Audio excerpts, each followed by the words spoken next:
Kom ons bid net saam.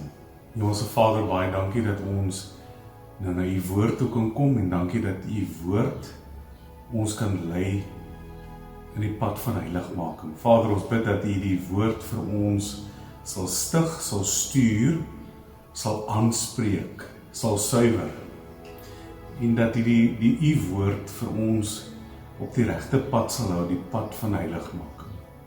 En Vader, daarom eer ons u dat u Heilige Gees ook nou in hierdie oomblik met ons is en met ons sal werk. En dat ons nie net passief sal wees deur te luister nie, maar dat ons juis deel sal vorm en saam sal werk in hierdie woord. Dankie dat u lofwaardig is, dankie dat u alomteenwoordig is en dankie dat u met ons is deur alles. Vader, ons bid ek ook net weer opnuut vir almal wat swaar kry, almal wat deur siekte getuister is, lam gelê is, bekommerd is. Dankie dat ons net vir hulle voor u troon kan bring en dat ons u kan vertrou dat u hulle ook nie sal begewe en verlaat nie, net soos ook nie vir ons nie. Ek bid dat u vir ons in hierdie uur sal help om opnuut vir ons oog gevestig te hou op die leidsman en die volëinder van ons geloof. Dat ons gedagtes in hemelse plekke sal hou en dat ons nie ons oog nou van u af sal haal nie. Here, dit is nou meer as ooit nodig dat ons u sal aanskou, u voetspore sal sien en volg wat drup van vettigheid en dat ons agter u sal aanloop. So Heilige Gees, breek ook hierdie waarheid vir ons nou op om te kan volhard tot die einde toe, om te kan weet dat hy wat die goeie werk in ons begin het, sal dit eintyd voltooi en dat u met ons is, ook in hierdie paar minute. Ons eer u, ek vra u seën nou op hierdie woord, in Jesus se lieflike naam. Amen. So vriende, ek wil graag met julle vandag deel iets uit die woord uit wat al 'n rukkie op my hart is en ek deel dit graag met julle uit die evangelie van Matteus 5 en dan gaan ons so hier en daar in Lukas en in Handelinge en later ook in die Nuwe Testament lees om die volle prentjie te kry.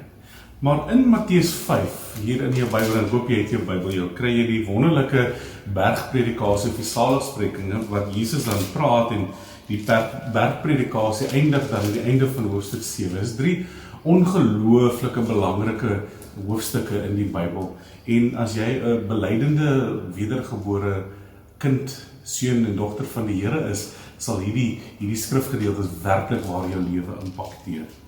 Maar na die eerste 12 versies kry ons 3 versies wat deurslaggewend is vir ons tyd waarin ons nou verkeer, ook as vir elkeen van ons lewens. Kom ek lees dit net vir ons.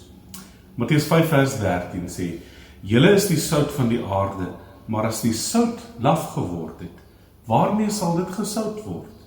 Dit deug nêrens meer voor as om buite gegooi te word en deur die mense vertrap te word nie. Julle is die lig van die wêreld. 'n Stad wat bo op 'n berg lê, kan nie weggesteek word nie. En 'n mens steek ook nie 'n lamp op en sit dit onder die maatemmer nie, maar op die staander en dit skyn vir almal in die huis is. Laat julle lig so skyn voor die mense, dat hulle julle goeie werke kan sien en julle Vader wat in die hemel is, verheerlik. Hier's 2 baie belangrike begrippe en ons gaan, ek wil sommer op die intrapslag sê, ons gaan vandag net oor die eerste een gesels en volgende week oor die tweede een. Julle is die sout van die aarde, julle is die lig vir die wêreld. Nou, kom ons trek weg met die eerste enetjie en gaan dit 'n bietjie bedink vanoggend saam met mekaar. Julle is die sout van die aarde. Nou daai woorde wat belangrik is in hierdie sinnetjie is die woordjie is, jy is dit, jy is wat, jy is sout, jy is sout van die aarde. Gay is daardie woordjie in Grieks vir aarde. Dis dieselfde, julle is die lig van die wêreld. En weet jy, beide, sout en lig, waaroor ons hierdie week en volgende week gaan praat, het te doen met wese. Dit het nie te doen met wat jy sê of wat jy doen nie. Dit is, jy is dit. Dit is iets wat jy beïnvloed. Dit is, met ander woorde, soos ek nou net gesê, dit is in wese die kwaliteit van die definisie van jou menswees. Dit wat met jou gebeur het. Onthou dit, dis belangrik. Jou wese, dis onlosmaaklik deel van jou wese. En ek dink, persoonlik dink ek, dit is ontsettend belangrik om te verstaan op jou geloofsreis, en selfs nou om klaar te maak hier op aarde, en eendag die Here te ontmoet en saam met hom tuis te wees in die huis van die Here, is dit baie belangrik in hierdie laaste dae van ons heiligmaking dat ons dit sal onthou. Nou, ons weet dat sout beïnvloed sy omgewing deur slegs te wees wat dit is. Ek het nou net gesê, jy kan nie iets probeer sê of doen om iets te beïnvloed en jy doen dit in wese. En ek dink dit is so belangrik om net op die intrapslag hier te verstaan. Nou, Matteus 5 is 'n geweldige belangrike hoofstuk en ons het in die eerste paar verse, die eerste 12 verse kry die saligsprekinge van die Here. Iets wat ons nou ook ietsie meer sal sê. En dan in die middel daarvan kry ons nou hierdie versies, nadat Jesus hierdie fondasie gelê het van die saligsprekinge en die 8 uitlatings en dan 2 baie belangrike dinge wat ons nou by sal uitkom, neergelê het, kom hy met hierdie declaration, hierdie verklaring, julle is die sout van die gay van hierdie aarde.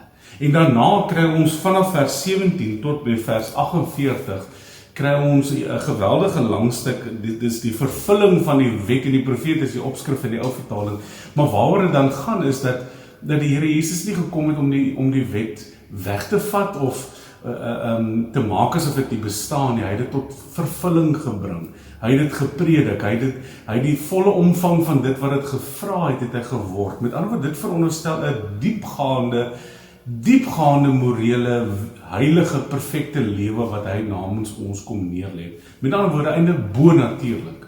En in die middel van hierdie konteks van Matteus 5 plaas Jesus nou hierdie 2 uitdrukkings. Nou, mag ek sommer onmiddellik sê, daar is soveel interpretasies en soveel preke wat al hieroor gepreek is. Wat is nou die sout? Wat is die lig? En as ons nie die kontekstuele verstaan van die Bybel ooit gaan regkry nie, of die res van die Bybel gaan gebruik om ons te help met die interpretasie nie, gaan eenvoudig gebeur wat vandag gebeur, en dit is dat mense enigiets inlees en interpreteer hierso vanuit hulle eie ervarings, vanuit hulle eie belewennisse, en dat hulle dit dan sê as evangelie.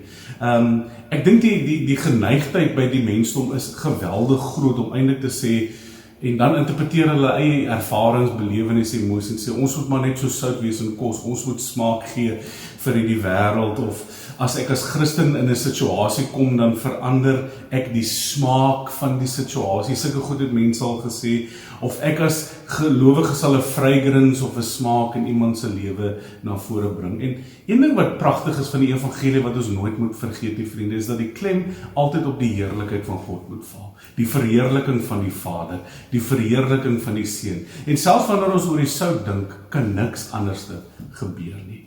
So, sonder om nou 'n 100-tal interpretasies eintlik hiermee los te trek, is dit vir my belangrik om vanoggend net met julle te vra, wat is dan kortliks die betekenis van die sout? Ek dink, ons moenie soos enigiets soos Jan Rapp en sy maat hierin inlees, soos ek nou net gesê het nie.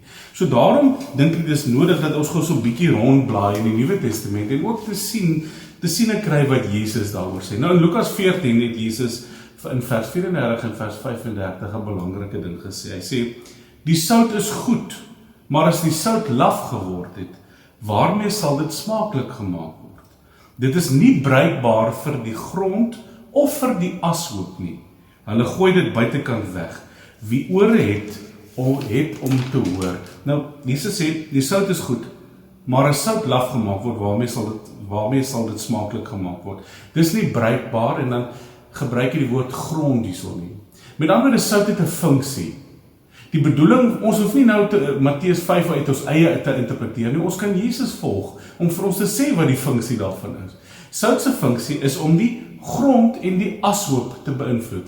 Nou interessant hier is die woordjie vir grond is weer eens die woordjie gei. Dis dieselfde woord as wat Matteus gebruik, waar hy sê julle is die sout van die aarde. Gei, dieselfde woord vir aarde. Nee, weet jy, die sout is goed, sê Jesus. Wat vir my kosbaar is om te verstaan hoekom sout eerstens goed is, voordat ons verstaan wat dit beïnvloed. En hier help Markus weer vir ons in sy evangelie, wanneer hy praat in Markus 9 oor al die struikelblokke wat ons sal ervaar en beleef in die wêreld, sê hy so mooi net in konteks in hoofstuk 9 vers 49 en 5 hoofstuk 9 vers 50 sê, die sout is goed, maar as die sout soutloos word, waarmee sal julle dit smaaklik maak? Vers 49 sê, want elkeen sal met vuur gesout word. Nou vriend, sout kan net werklik kwaliteit sout wees as die vuur van die Here dit gesout het. Nou die vuur van die Here is duidelik vir ons verstaanbaar ook in Handelinge se konteks, dat toe die apostels daar saam was in die bovertrek en die Heilige Gees neergestort het, het dit van tonge van vuur bo op hulle kom rus. Daar die heerlikheid van God, soos wat dit selfs in die Ou Testament, die Shekhinah, die helder glans van die vuur van die Here in die allerheiligste bo die versoendeksel was.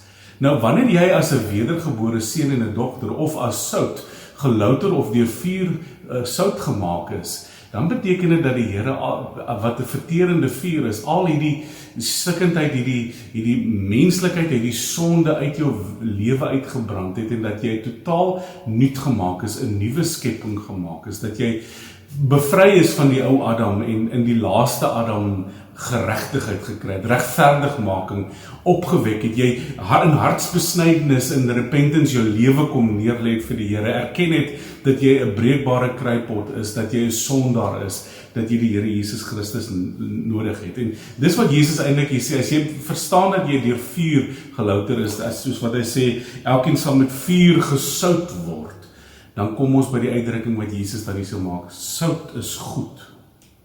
Maar as sout laf word, waarmee sal dit smaaklik gemaak word? Nou, ons gaan nou 'n bietjie oor daai konteks kortliks gesels vanoggend, maar sout het 'n belangrike funksie volgens Jesus se woorde, en dit help ons by die interpretasie van Matteus 5. Sout het 'n betekenis as eintlik 'n kunsmis, as 'n fertilizer vir die grond. Met ander woorde, as sout, ware gevuurde, gelouterde, wedergebore sout in die grond kom, dan bring dit betekenis, dit bring groei, dit bring vrugbaarheid en dit bring lewe vir daardie grond. Dit het 'n definitiewe funksie vir die grond. Maar Jesus gebruik nie net die woord hierso gei vir grond of aarde nie, sou dit nog 'n funksie hierso, en dan gebruik hy die woordjie vir ashoop. In die King James word dit vertaal met dunghill. In die Grieks is dit die woordjie kopria. En weet jy, daai woordjie is menslike mis, menslike uitskeiding. En die konteks hiervan is dat daar nie in daai tyd natuurlik toilette in die huis was nie, en as jy buitentoe gegaan het en in die hoek van die erf dalk jou daad gedoen het, was daar 'n emmertjie met van hierdie suiwer sout wat jy dan op hierdie kopria of hierdie dunghill of hierdie ashoop of op die mensmis gegooi het. Met ander woorde, die konteks wat ons so sien is dat daar 'n neutraliserende effek ook van ware sout is. So hier's nie 'n teenstrydigheid met die funksie van sout nie. Wat Jesus eintlik hier in Lukas 14 sê is dat sout bevorder eintlik die vrugbaarheid en die gebruik van grond, maar sout belemmer ook slegte dinge en neutraliseer en verwerk slegte menslike uitskeiding, jy weet. So met ander, hy het amper hierdie dubbele funksie, en dis vir my 'n ongelooflike beeld wat ons moet verstaan van wanneer ons deur vuur gesout is, wanneer ons deur die Heilige Gees gevul is, wanneer ons wedergebore is, wanneer ons waarlik kwaliteit, perfekte sout is, soos wat die Here dit bedoel het. Nou, as sout, vriend, in die wêreld sal ons die slegte dinge wat wil oorheers, die slegte dinge wat sal wil infiltreer in hierdie wêreld, wat die grond wil sleg maak, sal sout dit met ander woorde stopsit. As ons werklik sout is. En ons sal as sout die goeie dinge ook laat voortkom, beïnvloed, voorberei. En dit is my kosbaar om te sien wat 'n geweldige rol sout te speel het in hierdie verganklike wêreld. Ek sê dit weer, die slegte dinge soos die dunghill, die ashoop, sal sout die slegte dinge, die immoraliteit, as ek dit nou verder kan uitbrei om dit te verduidelik, die stank van hierdie wêreld sal dit neutraliseer, maar dit sal ook groei en vrugbaarheid en lewe kan bring, as dit werklik waar sy funksie verrig waarvoor dit bedoel is. Ek sê weer, sout gaan alleenlik sy funksie bereik, soos Jesus sê, julle is die sout, in Matteus 5, julle is die sout van die aarde, gaan ons alleenlik dit wees, nie deur wat ons doen en wat ons sê nie, maar eintlik wanneer ons totaal anders is as ons omgewing. Nou, dis wat vir my so kosbaar is van die voorbeeld, want sout en dit wat daar gebeur op die ashoop is nie dieselfde nie. En sout en grond is ook nie dieselfde nie. So daarom is die beeld wat Markus vir my na vore bring in Markus 9 vers 49 vir my kosbaar, wat sê, want elkeen sal met vuur gesout word. Met ander woorde, wanneer ons deur vuur tot beweging kom, deur vuur wedergebore word, deur die Gees van God, wanneer ons gelouter word deur vuur, wanneer ons offergawe, ons lewe, wat ons as 'n lewende heilige welgevalle offer neerlê, deur vuur wedergebore is, het dit 'n funksie. En die funksie is dat ons totaal anderste as die wêreld sal wees. Nou, ek dink ook sout kan alleenlik slegs betekenis hê, as dit in kontak kom, natuurlik, met die aarde, met die ashoop. Dit help nie, jy luister nou na hierdie boodskap en sê, o ja, dis nou mooi teologies en sout is wonderlik en ons hoor wat die Here Jesus sê, maar dan bly sout maar net in die houer, dit bly maar net in die boksie, dit bly maar net in die ou gebou agter waar ons saamkom om te kom aanbid. Dit bly maar net in die meeting wat ons nou hier het, wanneer ons saam luister of as julle as huisgesin kom. Maar as dit net in daardie hoedanigheid bly en daardie vorm bly en nie die grond of die ashoop infiltreer, neutraliseer nie, is dit nutteloos. Is dit van geen betekenis nie. Dis nutteloos natuurlik, vriend, omdat dit totaal buite konteks, buite balans is. Dit geskied nie in die doel waarvoor God dit uitgegee het nie. Jy weet, daarom sê Jesus ook, sout is goed, maar as sout laf geword het, dan het dit nie meer 'n smaaklike betekenis. Dit vervul nie meer sy doel nie. Jy weet, wat ek hier hoor is dat, hoe gebeur dit dat sout laf word? Nou, die woordjie hier vir laf in die oorspronklike Griekse taal is die woordjie to be foolish, to act foolish. Met ander woorde, as sout nie sy funksie verrig wat die Here daartoe gegee het deur vuur of deur sout gelouter is deur wedergeboorte nie, is dit foolish, dit act foolish, dit het geen betekenis nie. So hoe gebeur dit dat sout laf word? Dat sout foolish is? Hoe gebeur dit dat jy week na week, keer op keer die evangelie van die Here Jesus Christus hoor, maar dit beïnvloed niks van jou nie. Dit beïnvloed nie die grond nie, dit beïnvloed nie die stank en die immoraliteit van hierdie wêreld nie. Wat gebeur dat sout en wedergebore seuns en dogters, wat eintlik sout moet wees, nie funksioneel is nie? En weet jy, vriend, ek dink sout is laf en word laf wanneer dit juis beïnvloed word deur ander stowwe. Met ander woorde, kom ons gee dit 'n ander naam, wanneer dit beïnvloed word deur staf van hierdie wêreld. Wanneer sout beïnvloed word en gemeng word met wêreldse staf. En ek dink dan verloor hy sy kwaliteit, hy verloor sy oorsprong, hy verloor sy doel, en hy kan nie meer grond bemest of kunsmis wees of fertilize of vrugbaarheid daar voorbring of betekenis daarin gee nie. Dit kan ook nie die slegte dinge of die stank of die chaos of die immoraliteit van hierdie wêreld neutraliseer omdat dit opstaan vir die waarheid nie. Dit verloor iets. Want die rede hoekom dit iets verloor is omdat dit vermeng geraak het.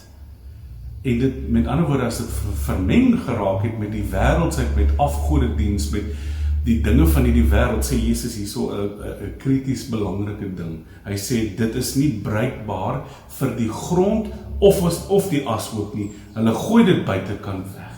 En ons weet dat mense in daardie dae vullis net buite hulle huis gegooi word en then it was trampled upon. Met ander woorde, mense daaroor geloop, hulle dit vertrap, dit het eenvoudig, hulle het dit net buitekant gooi, dit het nie meer, sout het nie meer sy funksie gehad het, dit het nie meer sy doel gehad nie. En ek dink, wat ek kortliks hier wil sê, is die probleem van ons tyd vandag, vriend, is dat sout teen 'n snelle spoed sy smaak en sy kwaliteit begin verloor het in mense se lewens.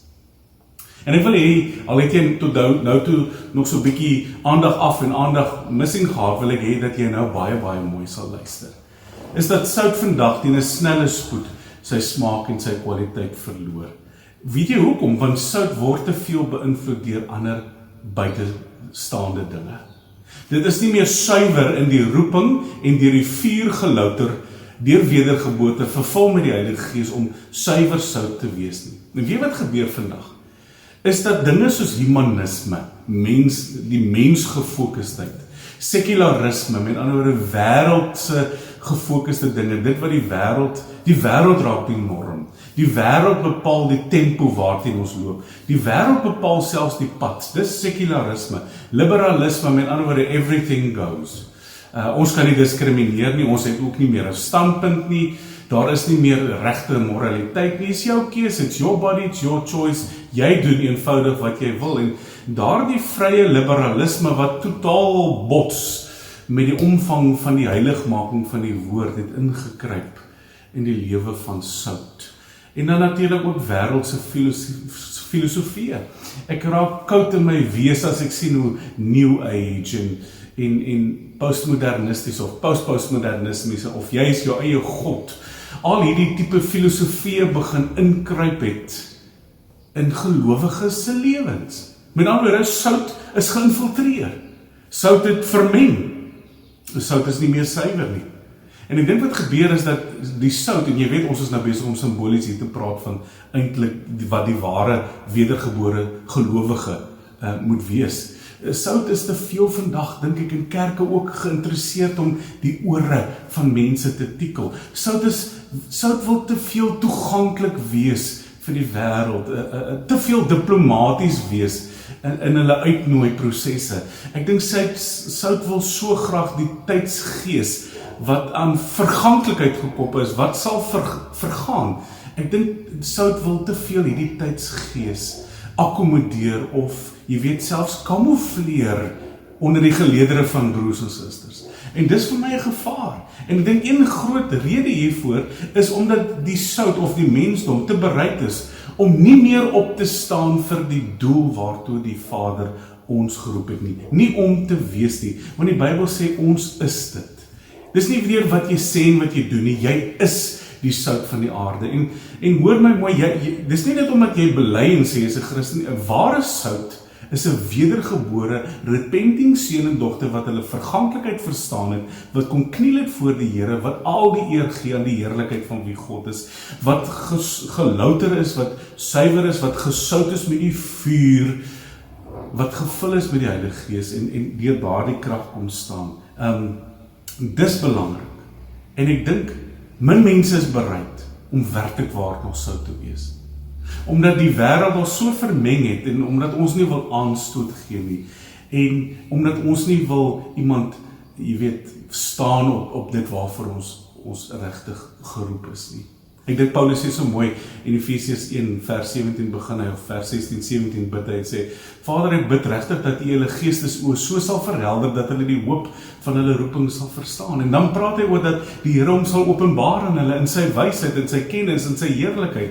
En as die Vader dit aan ons gaan openbaar, gaan ons sien wat sy kwaliteit lewe hier in ons is. Maar hoor ons ook die roeping as sout om beïnvloedbaar te wees, om die grond te beïnvloed, om die immoraliteit of die stank of die ashoop of die dangneel te beïnvloed deur waarlik suiwer sout te wees. Ek dink die druk wat ek sien ook is, vandag is vir mense te enorm, die druk van verwerping is te enorm. En daarom sien ons hierdie ding inkryp, go with the flow man, bly by die tydsgees, en want as ons nie by die tydsgees gaan bly nie, dan verloor ons lidmate, dan verloor ons mense langs die pad.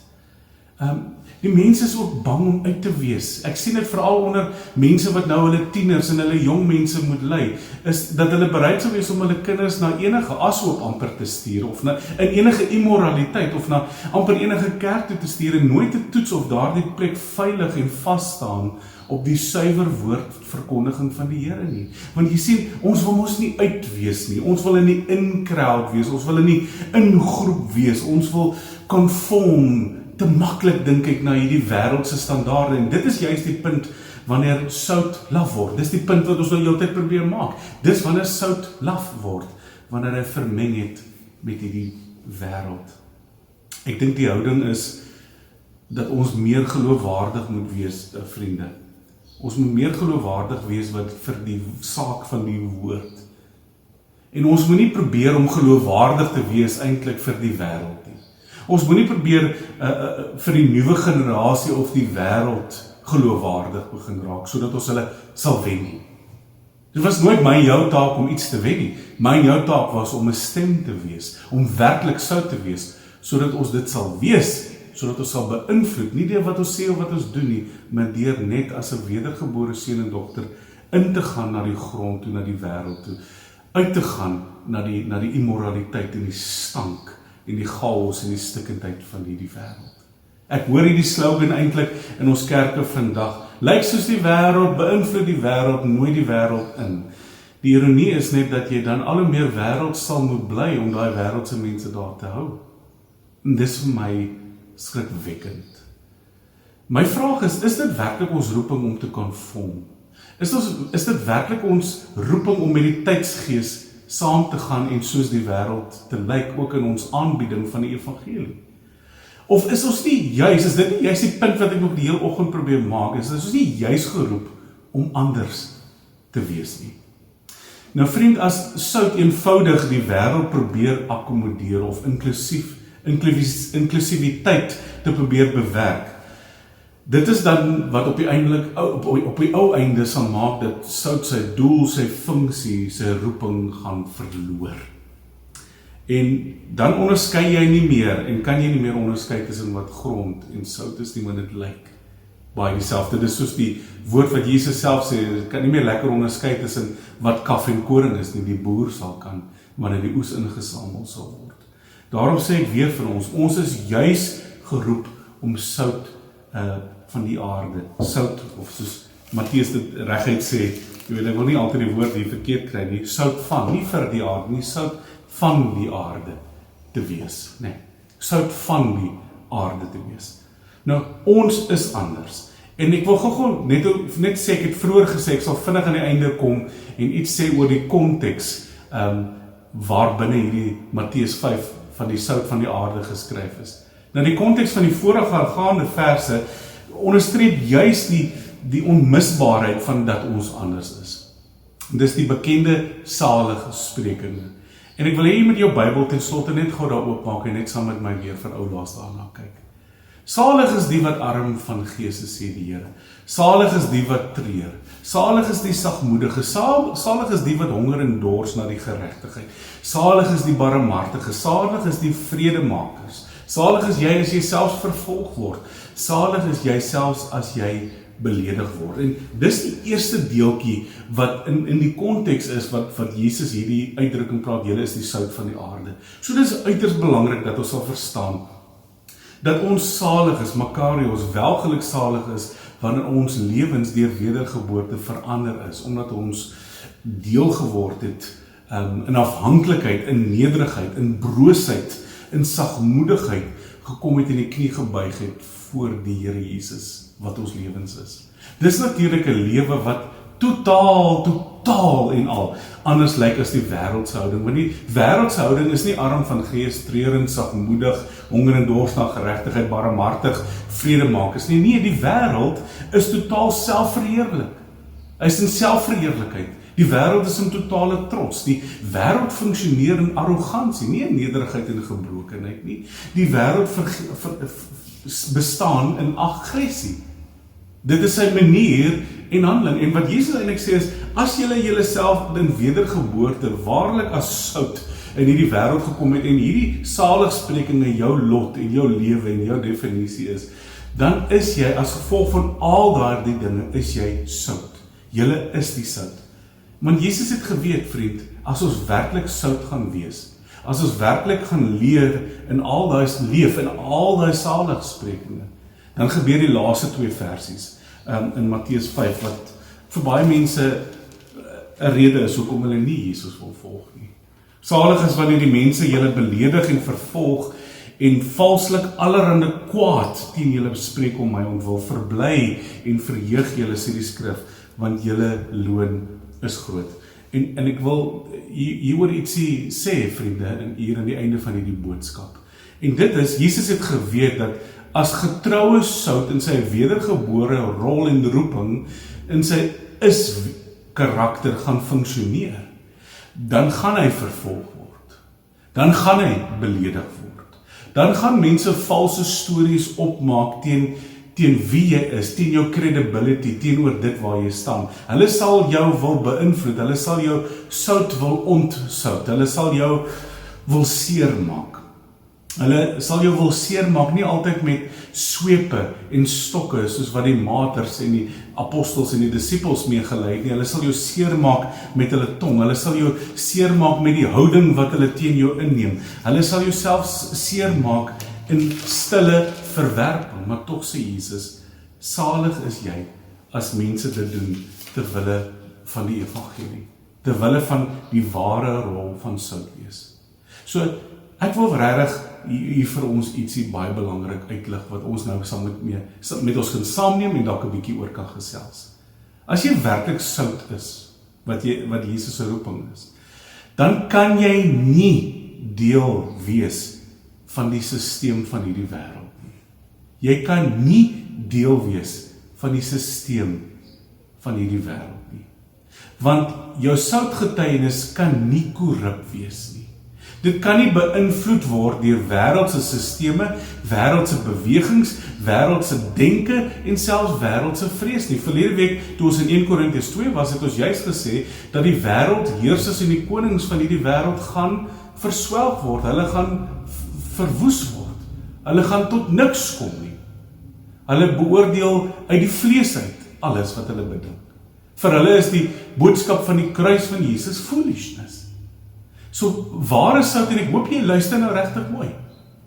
Hierdie is nie maar net, Jesus is deel van my bakkie, of my emmertjie van my geloofsbelijdenis nie. Jesus is jou lewe, vriend. En as jy jou lewe is jy sout. En as jy sout is, kan jy nie deel wees van die sisteme van hierdie wêreld nie. Al is ons in hierdie wêreld, is ons nie van hierdie wêreld nie, want Jesus beskerm ons juis van die bose van hierdie wêreld. Hy hou ons juis in heiligmaking, hy suiwer ons juis, sodat ons anders kan wees. 'n ander getuienis, 'n ander uitkyk, 'n ander hoop, 'n ander geloof. Nie vrees en bewing en angs, soos wat ons tans in die wêreld beleef, op vele vlakke nie. As sout, in being, het jy ook natuurlik ook 'n sterk verantwoordelikheid om daardie eerste helfte van die saligsprekinge uit te leef. En wat Jesus eintlik sê, as wedergebore seun en dogter, dit wat Matteus 5 vanaf vers 3 tot 10 vir jou eintlik sê, is jy nou 'n deelgenoot van die koninkryk van God. En as jy 'n deelgenoot is van die koninkryk van God, dan leef jy anders. Hy sê eintlik, jy vind vertroosting as gevolg van jou hartsoortuiging. En omdat jy nou 'n nuwe hart het, wat die Here die kliphart uit jou hart het gehaal het en jou hart van gees gegee het, omdat hy dit gedoen het, daar staan in Esegiel 8 keer, ek sal, God doen dit. As hy vir jou 'n nuwe hart en vertroosting gegee het, is jy anders as die sisteme en die wêreldse beïnvloeding. Jy beerwe die aarde, sê vrou, dis jou erflating. In die Psalm sê die psalmdigter, die meetsnoere het vir jou op lieflike plekke geval. Hoe kan jy dan nie ware sout wees nie? Jy word versadig deur die geregtigheid van God en Jesus. Ek wens ek het nou ure om net oor hierdie punt te praat. Jy word versadig dit. Dit is jou hartsklop. Dis jou verlange, dit maak jou content, die geregtigheid van God en Jesus Christus. Dit wat vir jou versoening, vryspraak, vergifnis, vrylating en uiteindelik vrymaking ook gebring het en heiligmaking wat sal lei tot die ewige lewe, soos Romeine 6:22 sê. Dit is jou hartskop, dit is jou verlange. Jy ontvang barmhartigheid omdat jy nou jou posisie ingeneem het as sout in die seun Jesus Christus as wedergebore seun en dogter. Het jy die grootste vrymoedigheid om na die troon van die Vader te kom en ontvang jy genade en barmhartigheid. Dis jou erfdeel. Jy aanskou God se heerlikheid. Paulus skryf in 2 Korintiërs 4, hy sê, God het juis uit die duisternis lig laat skyn, en hierdie lig van God se glorie en heerlikheid skyn in die aangesig van Jesus Christus. Dit is jou getuienis. Jy's anders as hierdie wêreld. Jy's 'n kind, jy's 'n seun, jy's 'n erfgenaam. Jou erflating, jou geskenk is dat jy behoort aan die koninkryk van God. Dit is jou reward. En wat 'n lieflike geskenk is dit nie in Jesus Christus nie. Maar my vraag is, wat doen jy nou daarmee? Jy leef dit, vriend. Hoor mooi weer die woorde hier in die einde. Jy is sout. Jy is lig. Jy leef en getuig en wandel in jou getuienis. Dus met ander woorde, ten slotte, om sout te wees, is nie 'n maklike en 'n gewilde en 'n lekker, smaaklike, smooth sailing lewe hier op aarde nie. Dis hoekom Jesus baie mooi sê hier aan die einde van Matteus 5, en dit het my al baie bemoedig en gestig in my eie geloofsreis. Verbly, Matteus 5:12, verbly en verheug julle, omdat julle loon groot is, hier op aarde, nie meer, omdat julle loon groot is in die hemele. Want so het hulle die profete vervolg, wat voor julle gewees het. En ek dink wat jy hier moet hoor, is dat, wanneer jy werklik sout is jou loon nie hier op aarde nie. Jou loon is in die hemele. Verbly en verheug julle, omdat julle loon groot is in die hemelse plekke. Nou, ek het geen konkrete, vaste bewysstukke wat ek vir jou nou kan inhandig om dit vir jou te wys nie. Wat dit van my en van jou vra as ware sout, is geloof. Geloof dat God getrou is, geloof dat hy lewe, geloof dat sy seun gesterf het, begrawe is en opgestaan het, geloof dat die vuur van God se Heilige Gees my as sout skoon gemaak het, skoon gebrand het, gelouter het, nuut gemaak het, sodat ek werklik is, kan wees, kan beïnvloed die immoraliteit van hierdie wêreld. Dat ek bonatuurlik kan leef, dat ek 'n deelgenoot geraak het van die natuur van die seun wat in my kom tuis te maak het. Dat ek deel in elke belofte van God wat ja en amen is in sy seun. Dat ek geloof het dat dit vir my 'n loon is wat vir my wag. En dit veronderstel natuurlik dit, vriende. En ten slotte wil ek net sê, julle is die sout. Julle is die sout van die aarde. En daarom moet ons eintlik hierdie saligsprekinge lewe wat Jesus voor dit sê, moet dit ons lewenskwaliteit word. Of eintlik al die hele volle bergpredikasie moet eintlik ons getuienis word. Of soos Petrus dit ook mooi onderstreep later in die Nuwe Testament, ek lees dit vir ons in 1 Petrus 2 vers 9, hy sê, julle is 'n uitverkore geslag, 'n koninklike priesterdom, 'n heilige volk, 'n volk as eiendom verkry. Wat te doen? Om te verkondig die deugde van hom wat julle uit die duisternis geroep het tot sy wonderbare lig. Een teoloog sê so pragtig, hy sê, the important truth is that the people whom the world hates are the very ones that desperately need to be influenced by. Ek wil vir sê, as sout uit hierdie wêreld uitgehaal gaan word, ware sout, is dit 'n kwessie van 'n klein tydjie dat hierdie wêreld totaal en al sal disintegreer en verval.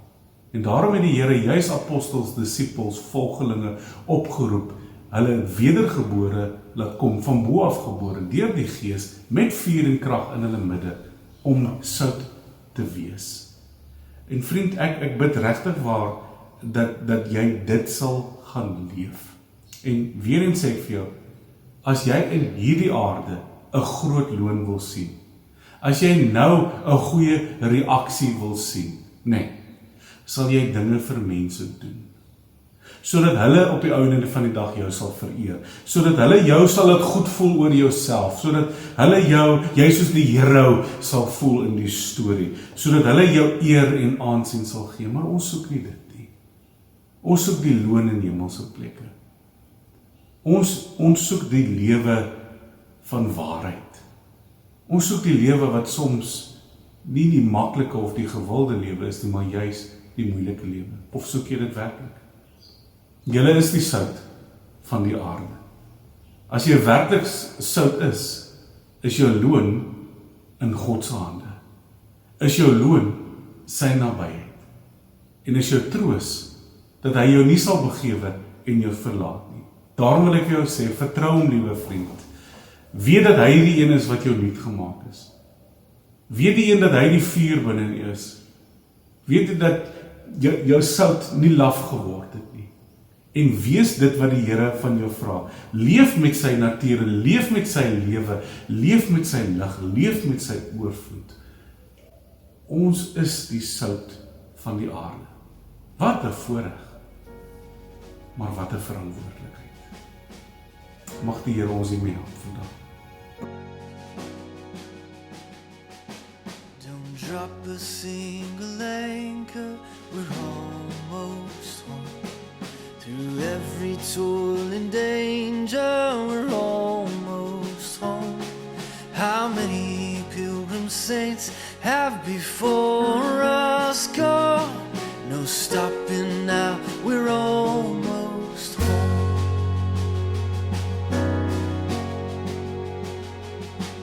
That promised land is calling, we're almost home. And not a tear shall fall, then we're almost home. Make ready now your souls for that kingdom come. No turning back, we're almost home. Almost home, we're almost home.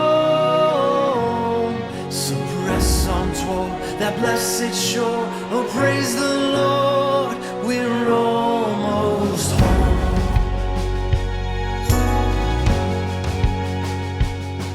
This journey ours together, we're almost home. Unto that great forever, we're almost home. What song anew we'll sing round that happy throne? Come faint of heart, we're almost home. Almost home, we're almost home. So press on toward that blessed shore. Oh, praise the Lord, we're almost home.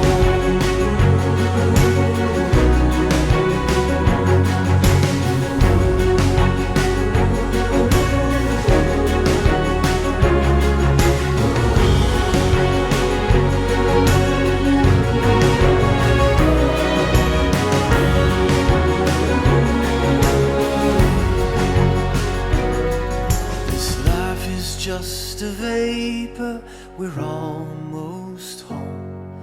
That sun is setting yonder, we're almost home. Take courage, for this darkness shall break to dawn. Oh, lift your eyes, we're almost